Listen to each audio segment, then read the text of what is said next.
Hey everybody, and welcome to this webinar. Let's wait for just a couple of minutes as people are coming in, and we're going to start in exactly 2 minutes. I think we can start. So this is a first of this kind of webinar series that we have started exclusively for our newsletter subscribers. So this is a kind of VIP event where we're going to speak about crowdfunding, about the strategies, very specific hacks and tactics that we use to raise like from 6 to 7 figure campaigns. And we're going to keep this very specific, very transparent, as some of the people might not be that familiar to crowdfunding. We'll start from the kind of broad terms, then we'll go to some very specific tactics and strategies. So if you have any questions, put them in the chat. I'll try to answer them along the way. If no, then we'll have a Q&A session in the end of the webinar, and I'll try to cover all the questions that you guys have. We're gonna the title of this webinar is about how to raise 7-figure crowdfunding campaigns. But we're gonna have some more of these type of webinars. We're gonna cover more topics. If you like it, this is going to be a kind of continuous series. Okay, so without further ado, let's start. I'm sure you know what's crowdfunding, so I'm not gonna cover like the very basics. The agenda today is briefly who we are, very basic crowdfunding terms, how to create 7-figure campaigns, secrets, tips, and some growth hacks. So we are the Crowdfunding Formula. I'm the co-founder and CEO of the Crowdfunding Formula. We are also known as TCF. We have been in the crowdfunding domain for a while, since 2015. And we have done like pretty good and successful campaigns, raised many millions of dollars. So we have a quite big experience. We have a really big team, I guess the biggest in the world. We have 100+ people in our team. And we have a little different approach on all the campaigns that we do. We're dedicating some very dedicated teams to each of our campaigns. And we try to maximize the overall amount that every campaign has to raise the maximum potential. We have built also a really big and comprehensive ecosystem in the domain. We have a range of companies and projects that help us along the way automate and get communities. We have the Jungle Proof, which is a product market fit testing platform. We will have probably another webinar specifically dedicated to product market fit, how to test your product, your ideas, concepts, and how to understand whether there are whether there's a demand pretty much, and whether it's a good idea to go with this product to the market and to the crowdfunding. So we have this methodology which we call Jungle Proof. We have Take I Want. This is a platform where we have a very engaged community of bakers and super bakers. We have Viral Mango. This is an influencer marketing platform and an automation and calculator. We have Perfection. This is a reward automation system. We have initiated and supported the creation of Sprint Crowdfunders Fund, which is the only specialized fund in crowdfunding. And if you are lacking a marketing budget, it's absolutely not a problem, as Sprint can very easily lend you and give you the amount of marketing budget that you need for campaigns. We have Cross-Prom, a very easy way to cross-promote your campaigns with other creators. It's a kind of Tinder for campaigners. Millennium 5 is a video production agency, and we have Steven Dillon, which is a very fun community of gadget lovers and early adopters, and pretty much a cool place. Check it out. We have done, quite many campaigns. Many of them exceeded $1 million. So recently, just in the past year, we had a couple of campaigns which were $1 million plus. We got this fuel campaign. We got Winston, Bionic Gym. We supported this campaign, which raised almost $4 million. Volterman, $3 million. Pico. A couple of months ago, we have finished this UV mask campaign. It's actually raised around $5 million currently. So we know we have been there, we know how it's done, and we love to share all the knowledge and pretty much everything that we've learned along the way, right? So a couple of words about statistics from the industry. So far, more than 1 million campaigns launched, probably a little more currently. And the bad news is that 70% of those campaigns don't reach to their goals, right? So when you guys see then that they are like very successful campaigns on Kickstarter and in Indiegogo, it doesn't really mean that the success rate is high, as 70% pretty much don't reach to the amount that they specify in the crowdfunding platforms. Only 1% raise more than $100,000. And only 0.1% raises more than $1 million. So this is pretty rare, right? And we have done $13 million plus campaigns in the past 3 years, which is a pretty good amount and success rate. Yeah, okay. Let's enough bragging. Let's move to some very specifics. So first of all, this is one of my favorite slides. Let's analyze very briefly crowd versus funding. As I know that when people pretty much hear first the word crowdfunding, they are mostly concentrated on the funding element and the funding component of this word, but it's not the only benefit, or probably even it's not the most and the biggest benefit that you can get in a successful crowdfunding campaign. So we are differentiating about 10 benefits that you can get with a successful crowdfunding campaign. First one is funding, of course. It never hurts to have $1 million in your bank account, easing a lot of stuff. Then it's market research. So with a successful crowdfunding campaign, you can pretty much test everything that you're thinking about the market, get feedback from your backers, organize your pre-orders, get a really good PR. Like pretty much all our crowdfunding campaigns are getting a pretty decent amount of publications, coverages, and very top-tier media are covering our project. So it's a great place to get a lot of coverage. Loyalty, one of the most important aspects.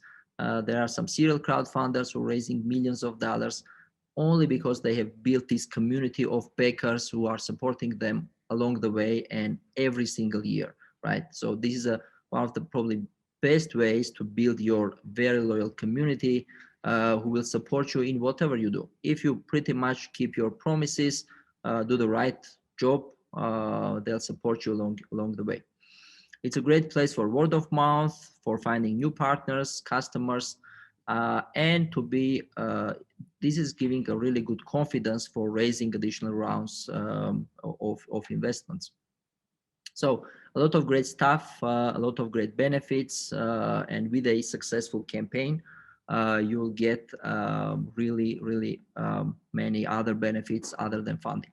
A very simple formula to understand, like on a very high level, whether your campaign or concept or product has a potential or not. You can use this formula that we have created to understand whether to proceed to the next step or not. First of all, a couple of domains which are not working well in crowdfunding. So software and applications are not working well for crowdfunding. So if you have a software project, or if you have a mobile application or web application, Kickstarter and Indiegogo are not the best places, not the best platforms for you to raise money and fund your campaign, right? The logic is not that much reasonable. It's just, went throughout the history. It went that way. And it's not among the preferences of the audience that are currently backing the crowdfunding campaigns, right? Another thing that also doesn't work in campaigns is B2B products. So B2B, again, doesn't work well in crowdfunding.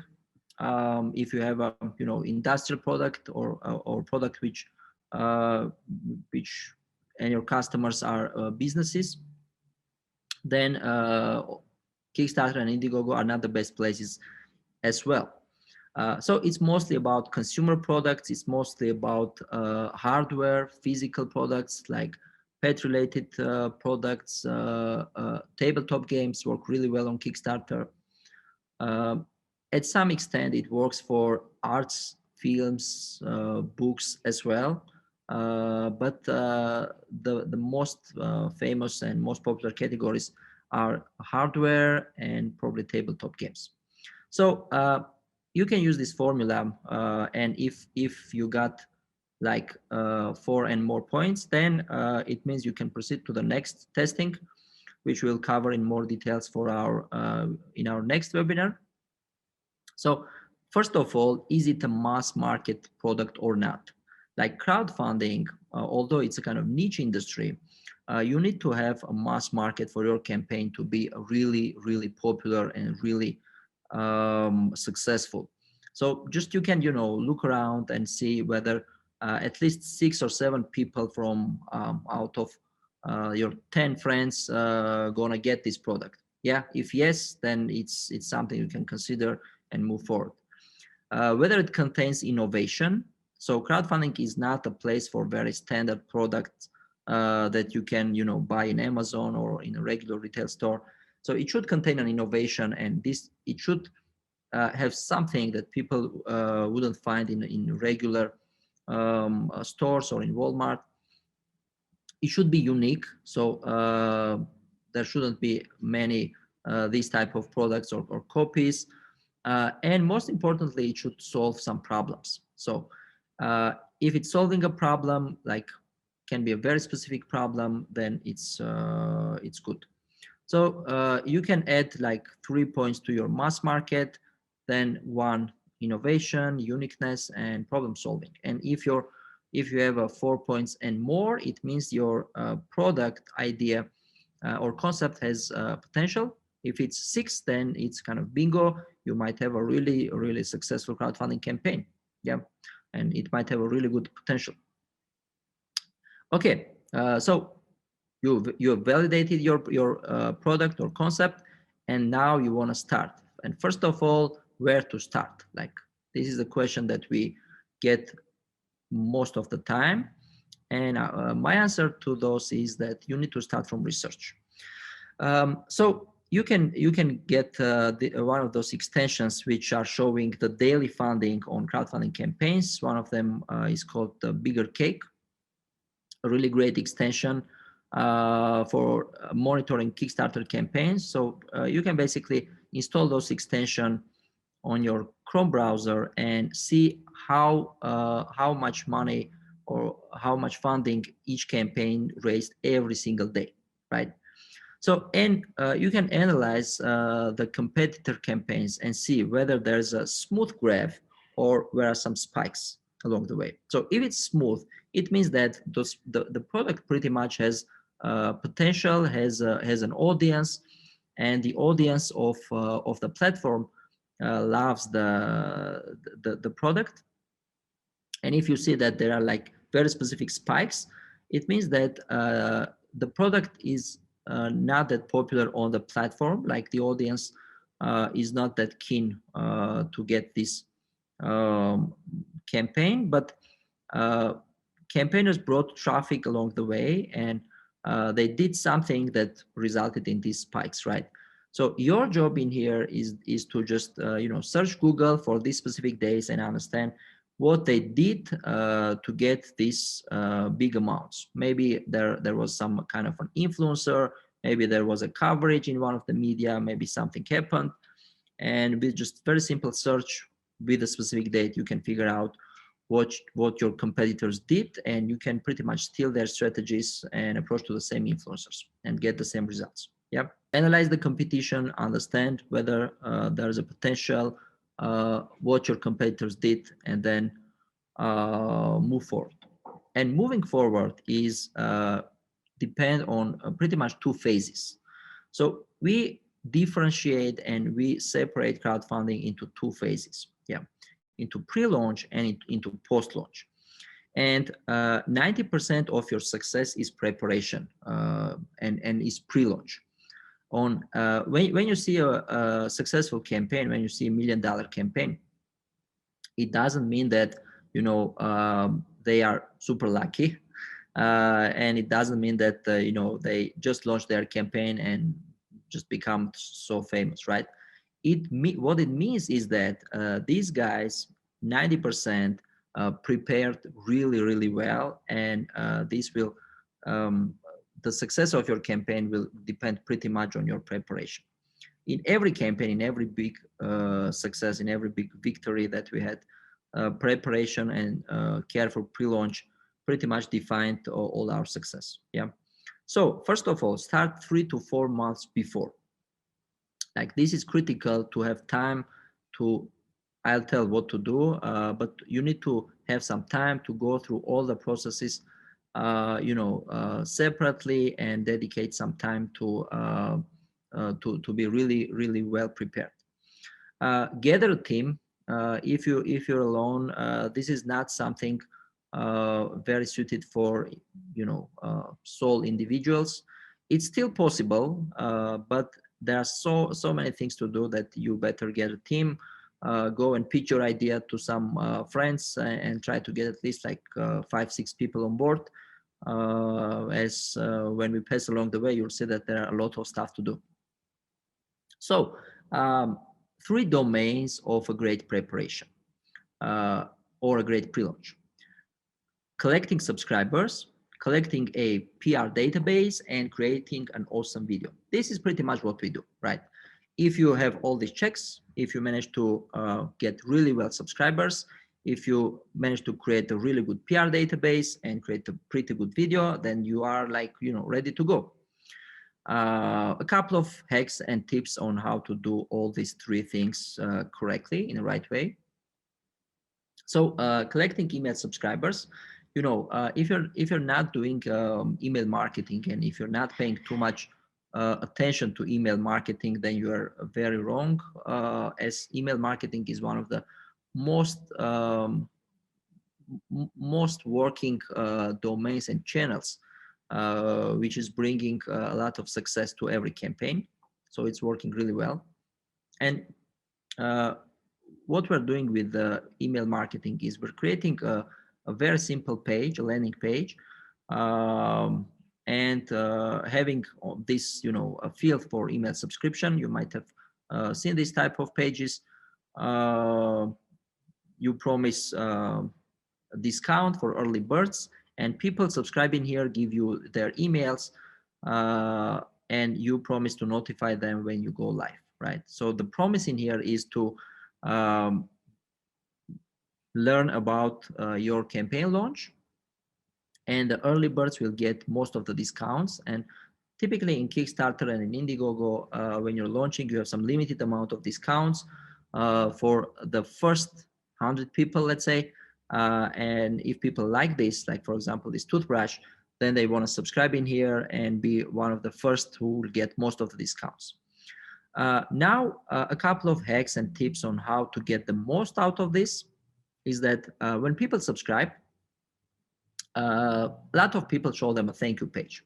But instead, we mostly show them a link to join to our VIP group in Facebook, which means that we'll have another channel to send them an information. Yeah. Why we do this is that operates typically suck in email marketing, and you don't typically get that high of an email operate, and you want some other channels to maximize your email marketing activities. So next page, you put a link to your VIP Facebook group. And then another hack to pretty much double your list is the referral strategy, or referral contest. Yeah, there are many really well tools to multiply and double your email lists. And then when people subscribe, you can also show them a pop-up which will ask them to do some of the activities based on which they'll get additional discounts or some small perks. A question that we get also a lot of times is, how many subscribers do you need? A lot of people, some people overestimate, some people underestimate the number of subscribers, and this is why I created this kind of table which can guide you, and this is a kind of table that roughly provides us an estimate on how many subscribers we should collect. It pretty much depends on the price range of your product. If your product is a cheap product, means if it's less than $100, you don't need that many subscribers, right? We would typically collect like around 5,000 subscribers and would go with that. As with the cheap products, it's kind of more of an instant and emotional buying, and people will not think that much to buy the product or not, right? So you don't need that many subscribers to warm up and to kind of continuously convince that this is something that they need. If it's less than $100, they can instantly go and buy it, and you just don't need to spend that much money and resources on collecting more than 5,000 subscribers. And when the price increases, you would need some more amounts, more subscribers, in order to get like really well results. If it's a $2,000 item, maybe an e-bike or something which is really expensive, then we would collect like from 15 to 20,000 subscribers, as you will really need some time to nurture those subscribers and to warm them up and to convince them, to provide them more info, some storytelling, a lot of stuff to make them be ready. And when you launch your campaign, when your link is already ready, when you're live, you're just sending your link of your campaign to your subscribers, emailing them, and they'll attack your campaign, and you'll raise a lot of money in the first day. Yeah, this is the secret that many campaigns raise up to $100,000, sometimes even more in the day one. This is because they have a really big amount of subscribers, or they did really well email marketing. So email subscribers are not only for email marketing. And we typically do this type of activities to increase and maximize the effectiveness of our email marketing campaigns. And we use 5 and sometimes even more channels to send information to our subscribers. As I said, one of the biggest problems of email marketing is the open rates. They typically suck, and sometimes your email might land into a promotion folder, sometimes it might land into spam, and if you have like 10,000 subscribers, it's not absolutely guaranteed that 10,000 people will know about your launch. So what we're doing to maximize this number as much as possible, we're emailing a link to our subscribers to connect to our chatbot, right? Chatbots, messenger chatbots, are providing us another channel to send them information. So if some amount of people subscribe to our chatbot, then we'll send an email to our whole list, and then we'll send a message to our messenger, which will provide us another channel of providing them information. As I said, you can show the VIP group link, so people connect and get into your VIP groups, and when you post in the VIP group, they'll get a notification in there as well. We're emailing a link to follow our Facebook and Instagram pages, and when you're posting in there, people will know from there as well. You can create a custom audience in Facebook and show some ads to your subscribers. Again, another channel to make sure that all your subscribers are aware that you're live. And a couple of bonus tips that we do to pretty much make sure that everybody is aware that we are live. We're sending calendar invites to our subscribers. So to make sure that everybody is pretty much aware and notified when we're live, we are adding our subscribers into Google Calendar, which sends them a notification.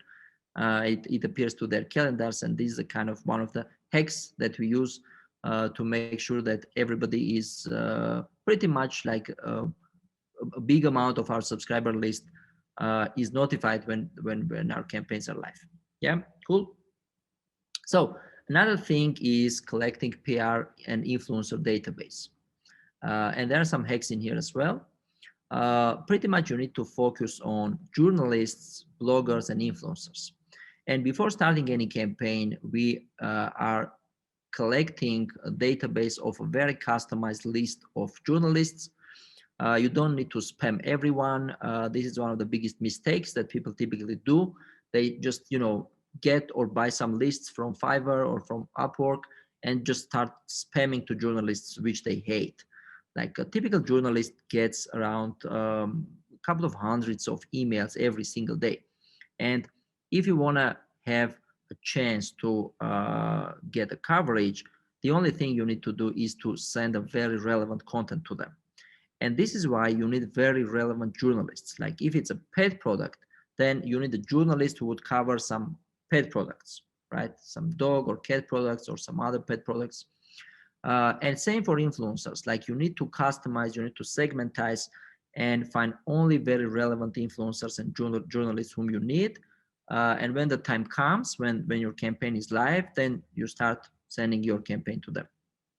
So you can use these tools to collect the emails and other contact information of the journalists from the articles that you can search in Google. Like what we do, we pretty much go and type some keywords in Google to find the articles of previous campaigns or products that have been covered in top media, and we'll see who the journalist is, and then we'll use these tools to find their emails and contact information.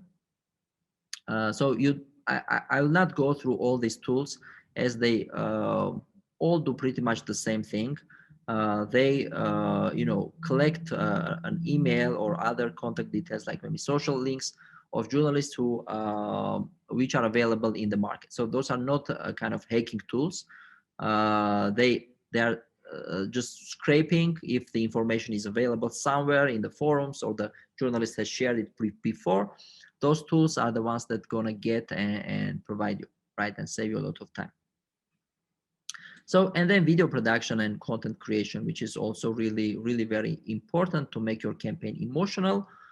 A couple of, there are many hacks and many tips, to be honest, on how to create like a compelling video. And sometimes you need to break all the rules, and that's also true. But some general rule of thumb is that the video shouldn't be longer than 2.5 minutes. Yeah. If it's really long, people are busy. People don't have time. People don't watch it. People don't get your call to actions, and just try to make it within 2.5 minutes. If you don't have any kind of scenario on how to go with, you can just start with a typical and classical problem and solution format, showing problem, then coming with solution. Make it shareable, embed some humor in there, show the theme to make some personalization. This is really important. Explain why you're into this, and don't forget to end it with a clear call to action. This is important. Many people forget this. They kind of think that it implies on what your watchers or visitors should do. It's not the case.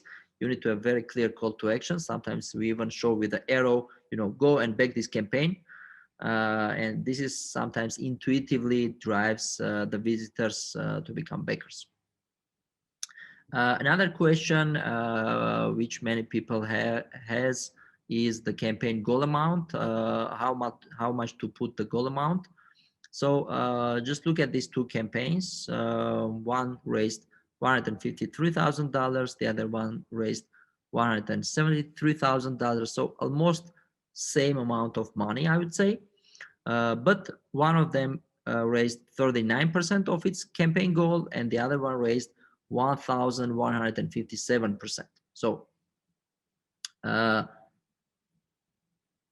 the reason that this campaign raised so much is not the amount, but it's because they put the campaign goal relatively low, and the other one put relatively high, right? So if you're putting your campaign low, then you'll get the big amount, the big percentage, which will make your campaign more clickable, and many people will click on your campaign, as this will create this a kind of snowball effect, and many people want to go where the crowd is, right? This is one of the rule of thumbs of crowdfunding. You need to show some very early success.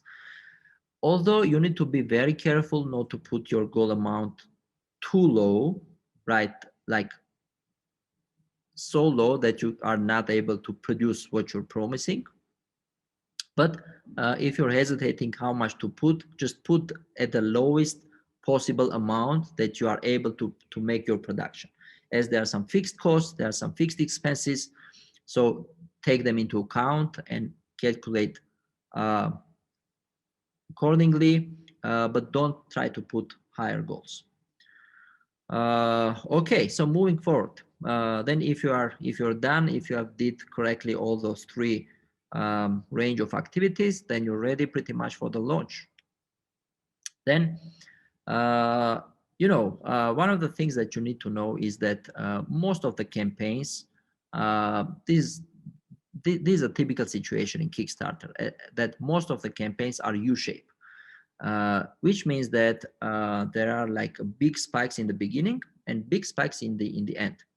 And I've put in here even a quote from Kickstarter, which has a specific term for this. They call it a trough, this dead zone, where nothing much happens, and you need to just rely on the beginning and the end part of your campaign, and you need to make your campaigns as short as possible. And this is totally wrong. This is totally wrong, and we are totally against of this misconception, as most of our campaigns have these shapes. And if you go and check out pretty much all the TCF campaigns, you'll see that it's not spike in the beginning and it's not spike in the end, but it goes pretty homogeneous along the way, right? And we are raising almost enough money on pretty much every day. And the secret for this is that we are utilizing much more traffic sources than typical campaigners do. So there are a lot of opportunities and a lot of possibilities to get very relevant traffics. And if you manage to do so, then you'll also get this homogeneity and an opportunity to raise just multiple times more, right? So what we do and what are the channels that we drive traffic to our campaigns? Those are baker communities. There are some specialized and non-specialized communities which will cover where we drive traffic. This is advertising, of course. This is influencer marketing.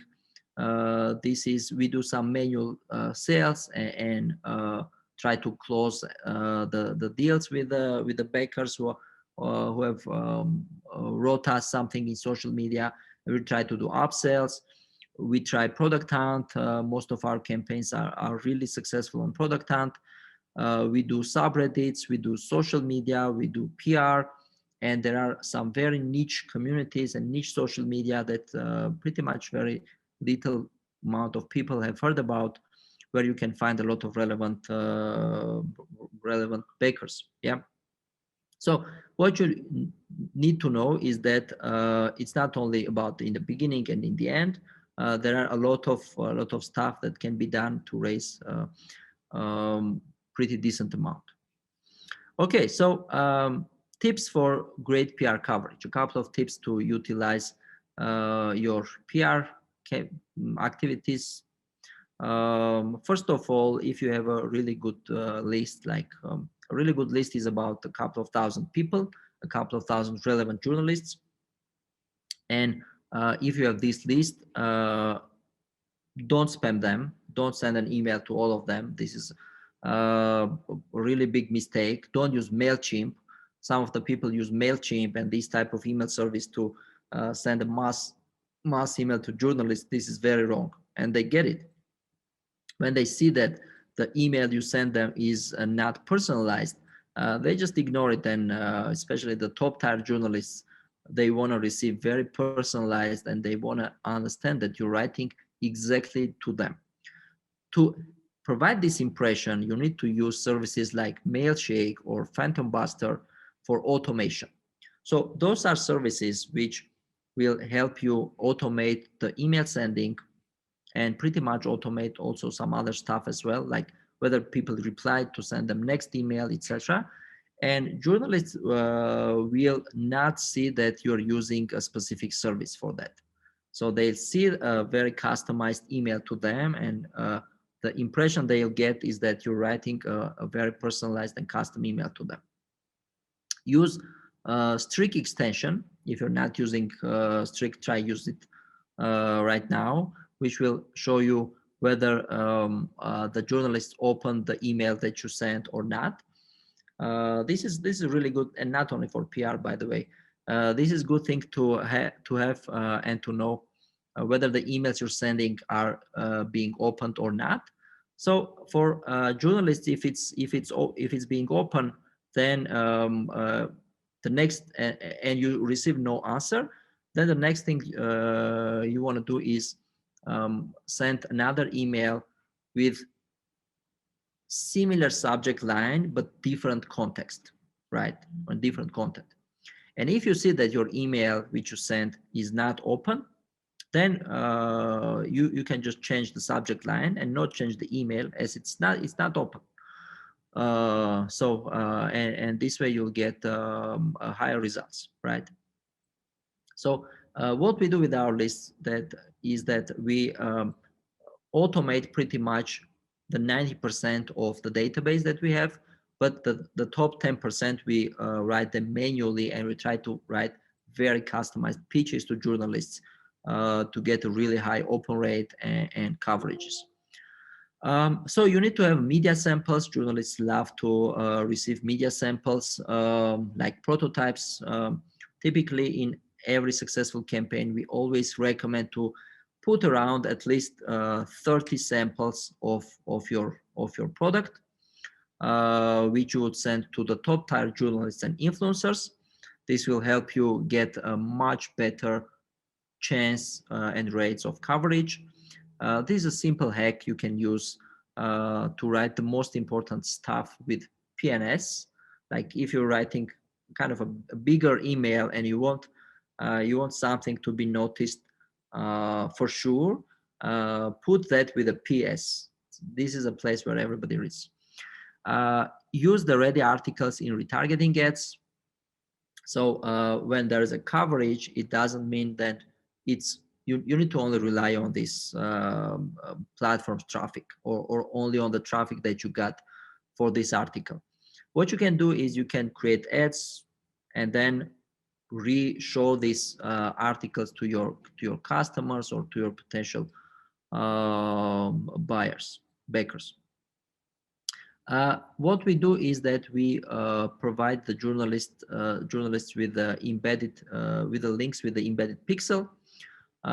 Sometimes they put it, sometimes not. But if they put, then you'll get a pretty much retargeting audience for a coverage.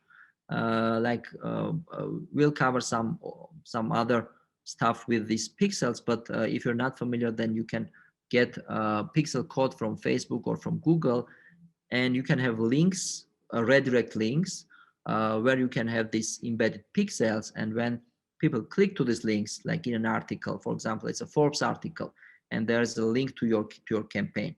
And when people click to this link, as Kickstarter doesn't allow embedded pixel in there, when people click in there, they'll automatically get retained, and you'll create an audience using these people who have clicked to this Forbes article. So it's pretty cool thing.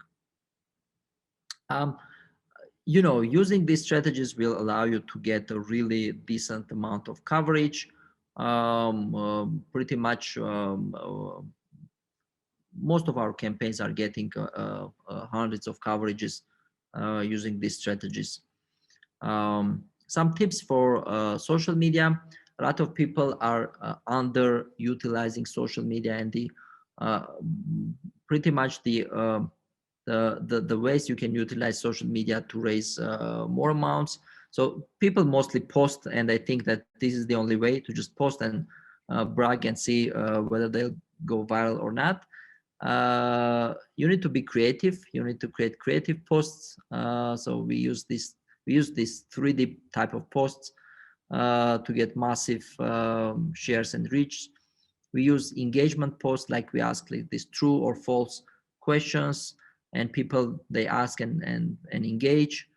We use educational posts, so we get some videos about the topics and share it with our pages. We use infographics. We use viral challenges, like one of our previous campaigns, briefly, it was a dog toothbrush. We decided to make a viral challenge, and we noticed that some dog parents are pretty look like their dogs, right? They're pretty similar, and we decided to create a viral challenge, and we created this campaign which we called "My Dog Like Me," and called a lot of people on Instagram to share their photos if they like their dog, they look like their dog. And it turns out a lot of people indeed are very similar to their dogs, and it went pretty viral, and we got like really big traffic. Some 50,000 people organically shared with their photos, and with this hashtag they also came to our page, and we managed to drive a really big amount to our campaign page and raise more than $1 million for this campaign. So a lot of creatives, a lot of things you can do with the social media. Some tips for influencer marketing. Again, when you're giving the influencers some links, you need to give them links with the pixels, redirect links. There are some tools and services which enable you to shorten the link and allow you to embed some pixels in there. If you are not familiar with any, just write me an email and I'll give you some. So why we are doing this is that with influencers, you're getting a really decent amount of traffic.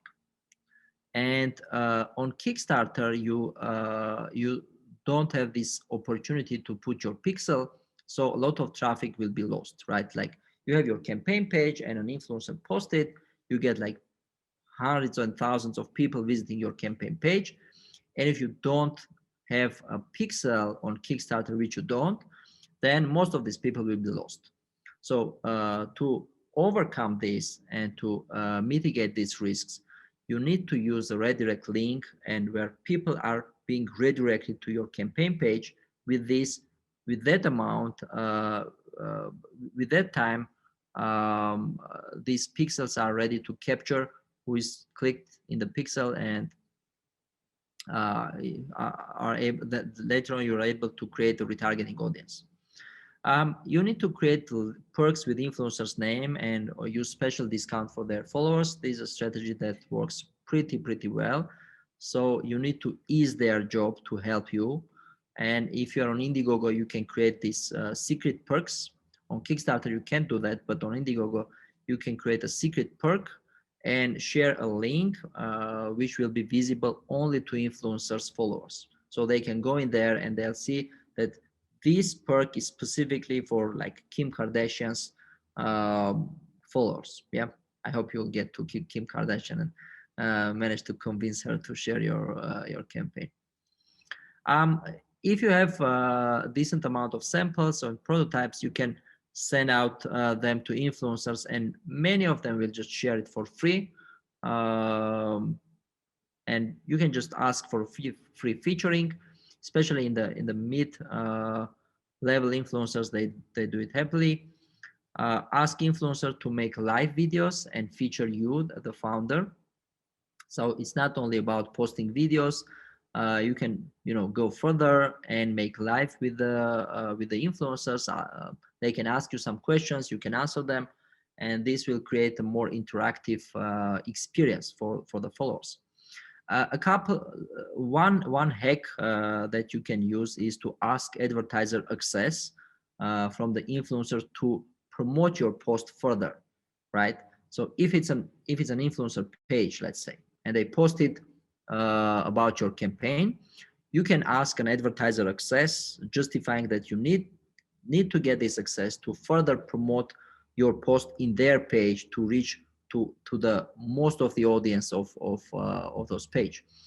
And sometimes I can tell you this this hack, that sometimes when you get this audience access and create an audience with the influencer followers, sometimes you can retain this audience even after this advertiser access has been canceled to you. So you'll get a really good audience from this, right? You can use some tools to find the right audience influencers. We use Hipsy.com, searchmy.bio, some analytical tools, and some other tools to find the very relevant influencers. This is a bonus tip. You can save this link. This link is not available in Facebook. So if you go facebook.com/pages/category, you can find all the Facebook pages from A to Z, right? This is not available in Facebook menu, and you cannot find it by searching. So if you go with this specific link, you will see pretty much all the Facebook pages, and you'll go and find all the relevant ones to your campaign. Influencer marketing works.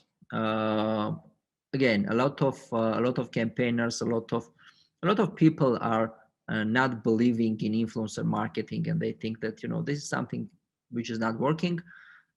It's hard to measure, that's true, but it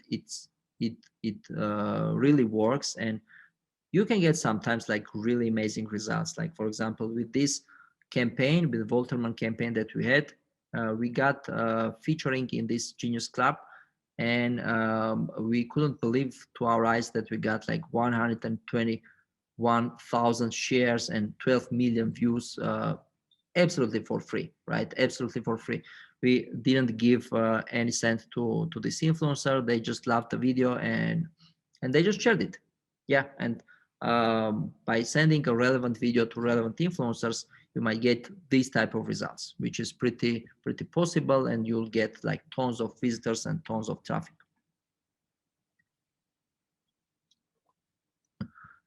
So a couple of words about Facebook advertising. There are many things about Facebook advertising, many hacks. We'll probably cover a very dedicated topic on Facebook advertising to walk you through some specifics that we do and specific strategies, but just to give you some brief snapshot and a couple of hacks that you can use to maximize your effectiveness is that you need to use this Facebook liquidity, as they say. Like you need to sometimes rely on Facebook to decide itself which ads to show to which types of people, meaning you need to optimize on a campaign level. And what we do is we are optimizing on a campaign level and creating a lot of different types of ad sets, like video ads, photo ads, carousel ads, and then Facebook knows a lot of stuff about its audience, obviously, and it knows which people love to watch video ads, which people love to click on banner ads, which people are more into carousel ads, etc. And if you're optimizing on a campaign level, Facebook decides itself on which segments to show which types of ads. Sometimes there are some words which Facebook is not allowing to write on the banner, like for example, Musk. For some reason, Facebook doesn't love this word, and there are some other kind of banned words to write on the banner. And some hacks that we use in here is the following. In reality, you can write whatever you want, and the amount of text you want to write on the banners. Just you can keep appropriate background. So if you're writing black on a white or on a gray, and the contrast is really high, Facebook algorithms can read this word. But if you're making it in a gray way, in most of the cases, Facebook will not detect that you're writing something. Like with this banner, Facebook is not reading the word Musk.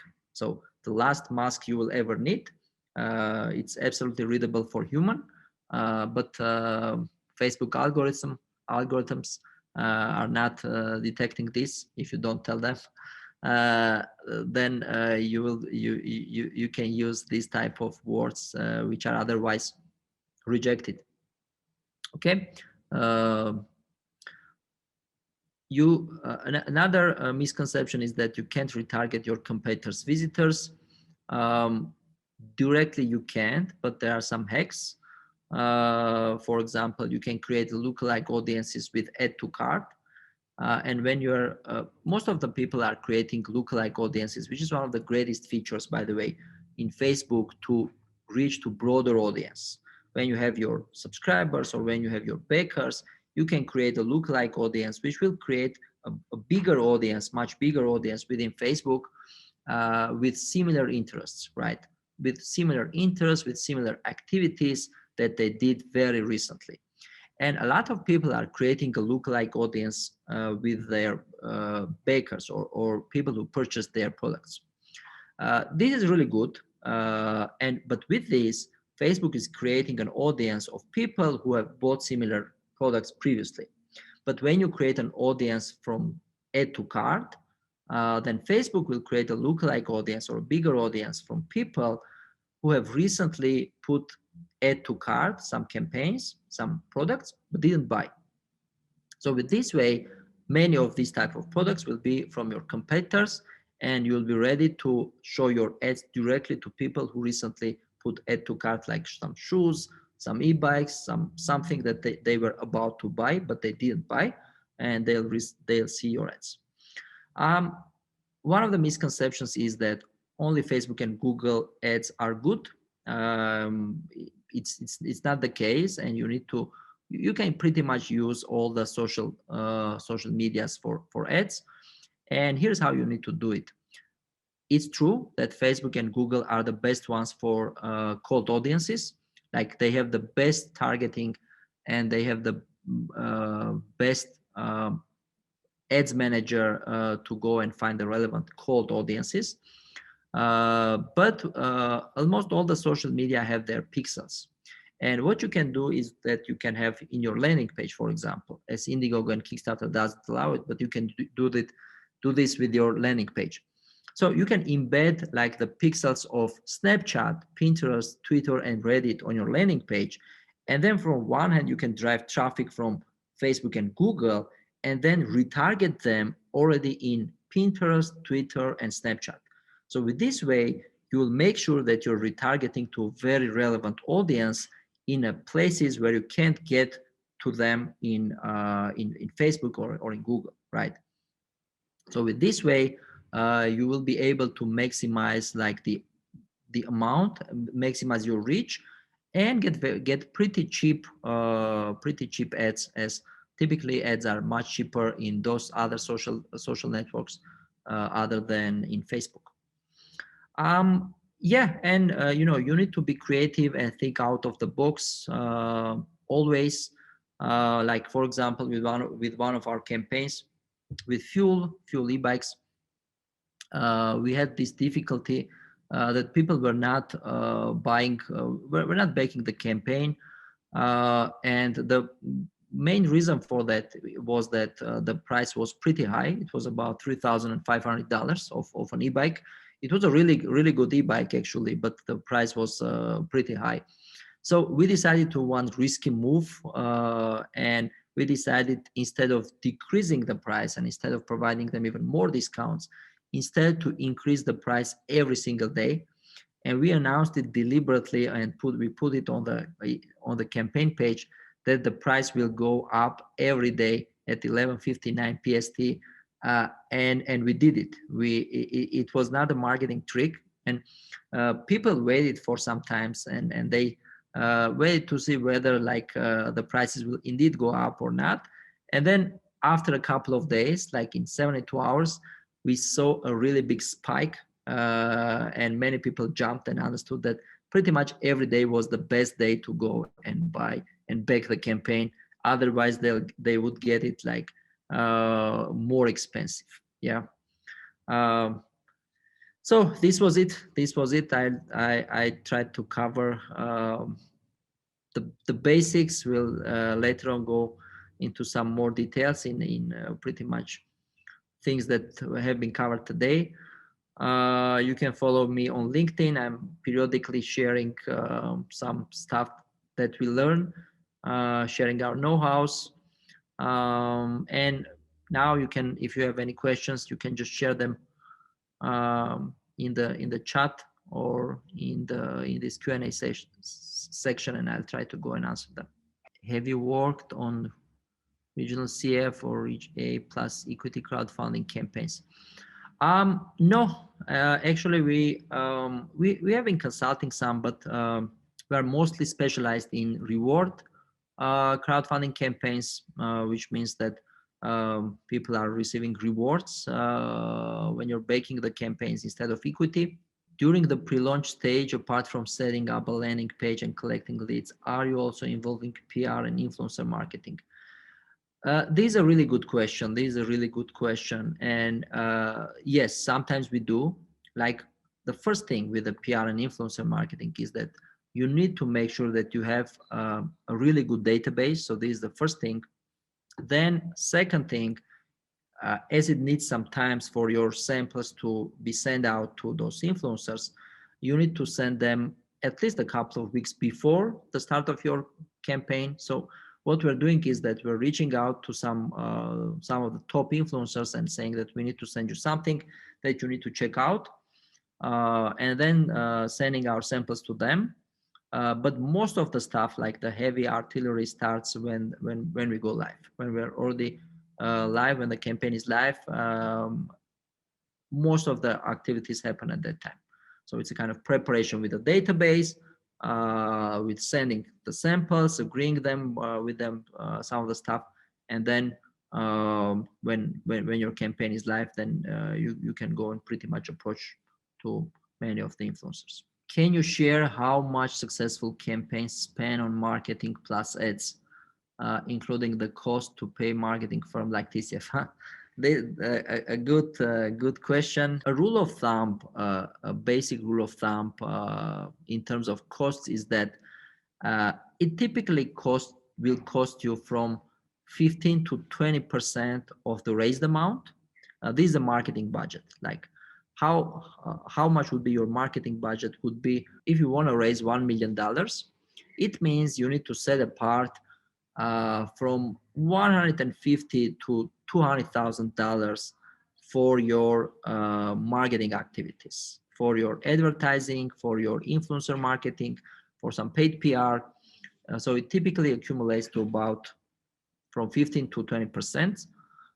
Sometimes we had cases when it was about 10%, but it was like very rare case. So it's typically the overall ROI, the return on investment is close to 5. This is the main average that you can get in crowdfunding campaigns.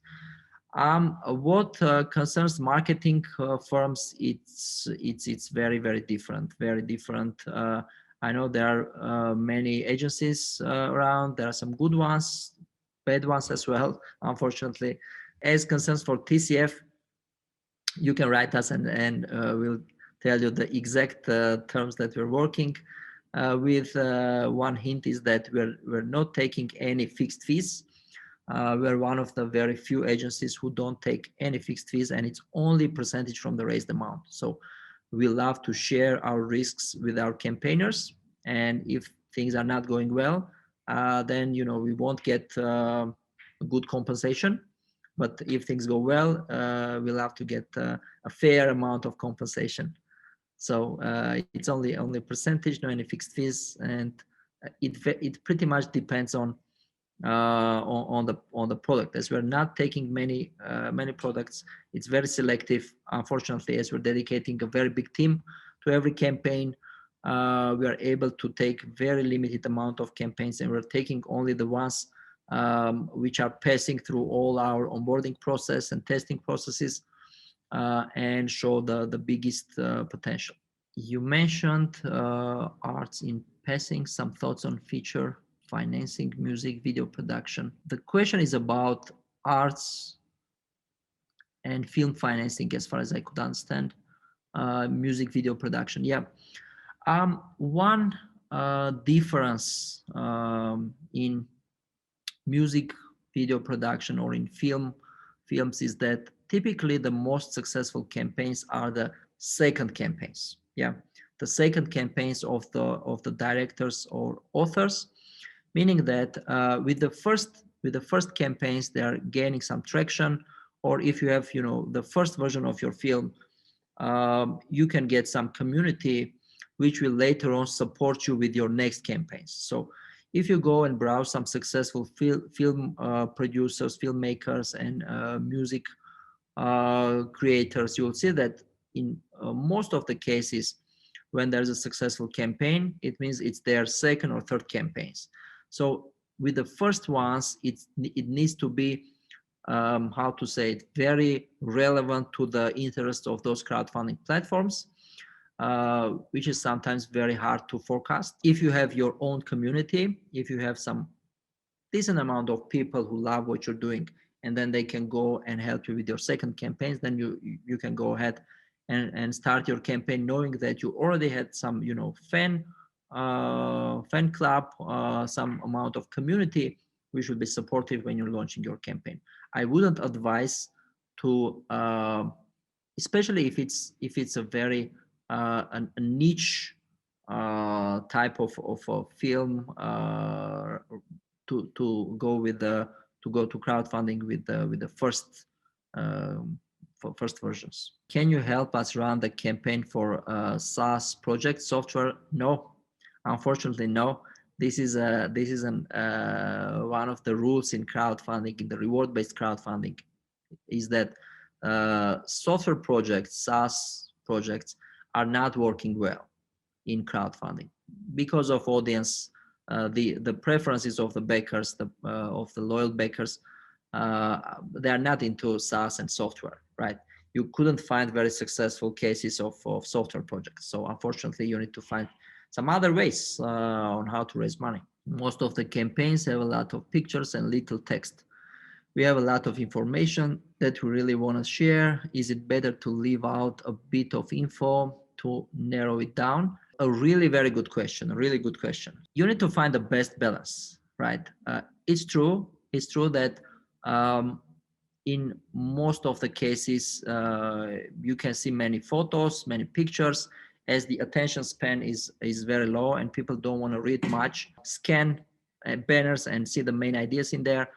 However, there is this thing that you need to also have the text in there, not only for giving more information, but also for SEO optimization, right?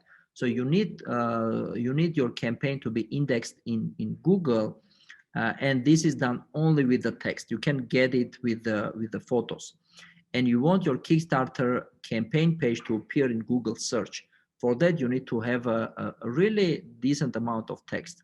So what we are doing in here is the following: we're putting the main banners and the main photos in the upper sections of the campaign page, with this making sure that people quickly understand what the campaign is about.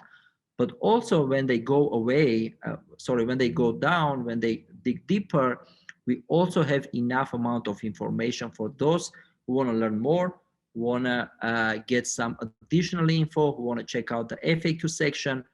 So it's helpful both the visitors and also for the Google to go and crawl all the text that we have in there and index the campaigns that we're creating.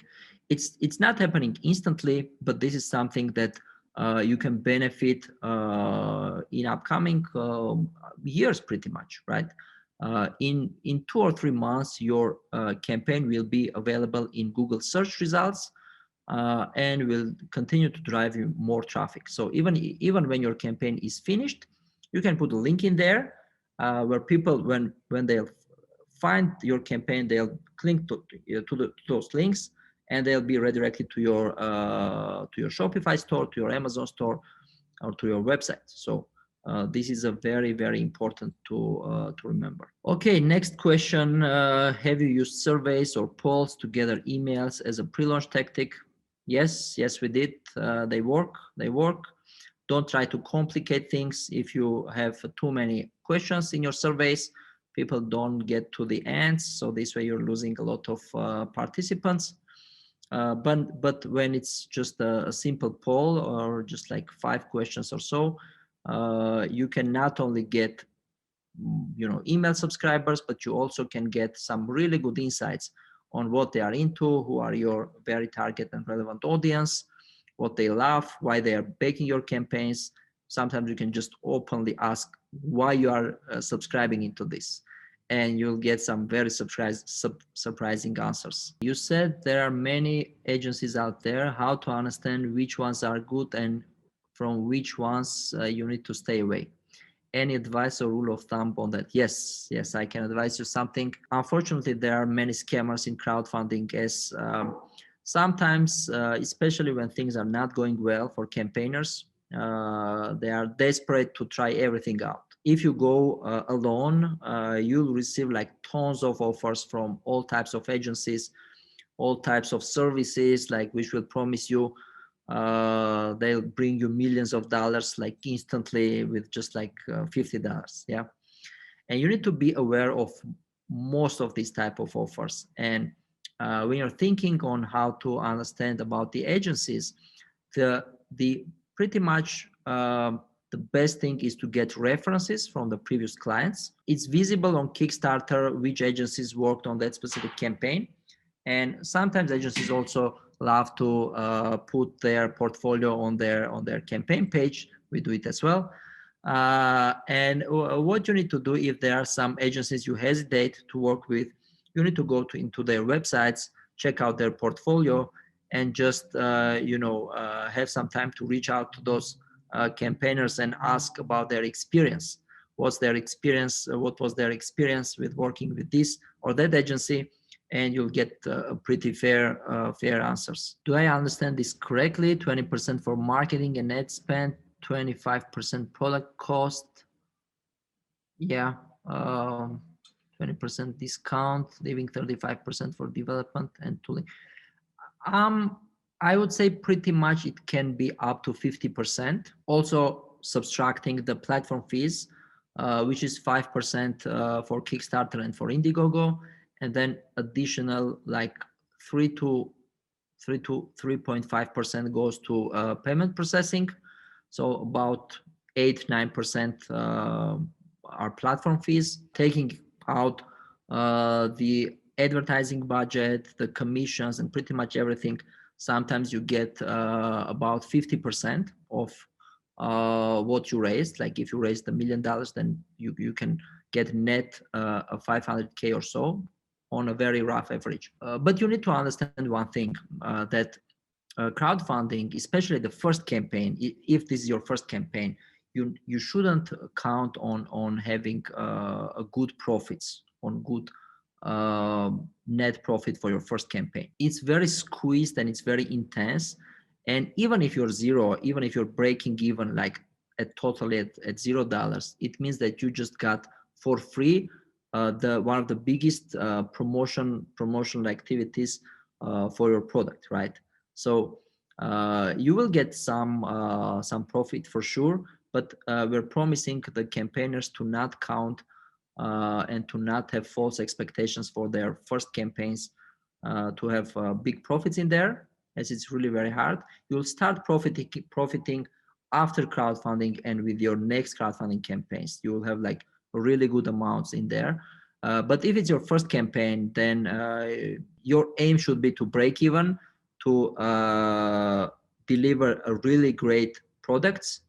And if you are breaking even at that, then you just got like a really big amount of promotion, which otherwise companies spend millions of dollars on that, and you just got it for free. What should I do after a successful funding stage of my campaign? Are there any platforms that you recommend to move after? Can you help with that? Yes, pretty much. So a typical stage and a typical phase is the following. So when your live campaign is over, let's say you're on Kickstarter or on Indiegogo, the next best thing that you can do is to go to Indiegogo in demand, which is a place where you can still continue your fundraising and crowdfunding activity without some time limit, time boundaries. You can go there even from Kickstarter and even from Indiegogo live, right? So you can do vice versa. So there's no way to go from Indiegogo to Kickstarter, but from Kickstarter, you can go to Indiegogo in demand and continue sometimes in there to also try to utilize their traffic as well. After a couple of months, like after you have enough stock to start delivering instantly.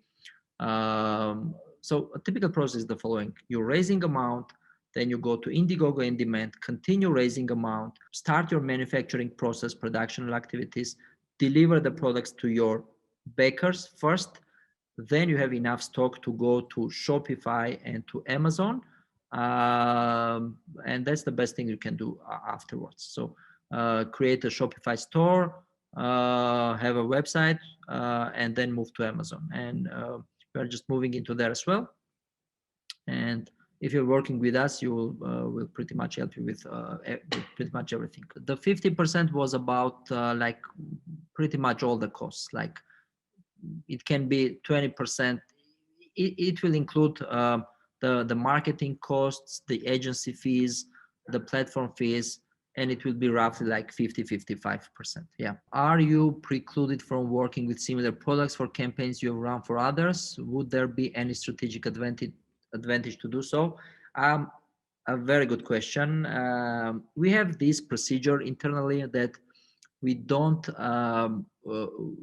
work with the direct competitor campaigns when they are live and when they are on the same platform. So if we have a live campaign, live pet campaign or something, we will not take any direct competitor which would compete directly to those campaigns. When we have finished working with the campaign, or when we have changed the platforms, like we're working with one campaign in the Shopify, and then somebody approaches us which would have a similar campaign which would go on Kickstarter.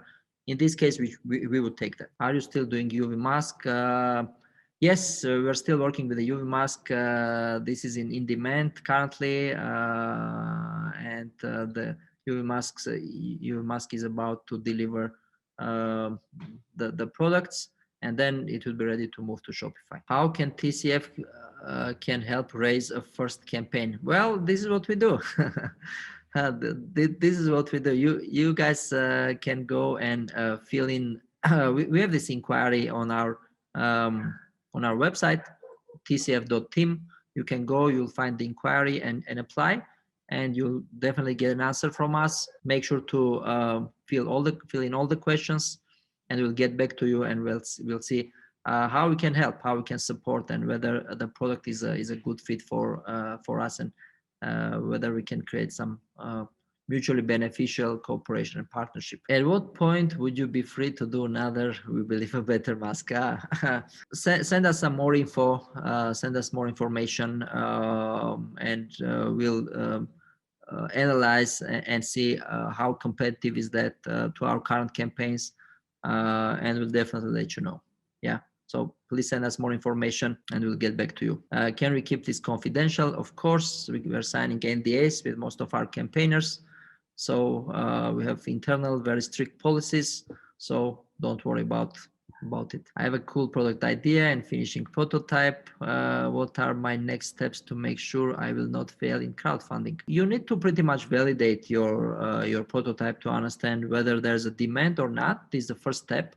And we have this methodology, as I said, the jungle proof testing. I will cover it later on in a separate webinar, but you can just apply to us and we can work with you through this testing process, through jungle proof testing, and this will validate whether there's a demand and whether there's a potential for your campaign and product. Thank you guys. Thank you very much for bearing with me. Hope it was helpful. Just, provide me some feedback. I'll probably send you the recording of this webinar so you don't have to remember everything that I said. And if you like it, we'll make this continuous. We'll cover some niche topics, some very specific, topics, hacks and strategies to just help you, raise better campaigns and be more successful. Thanks for staying with me. Have a good day. Bye-bye.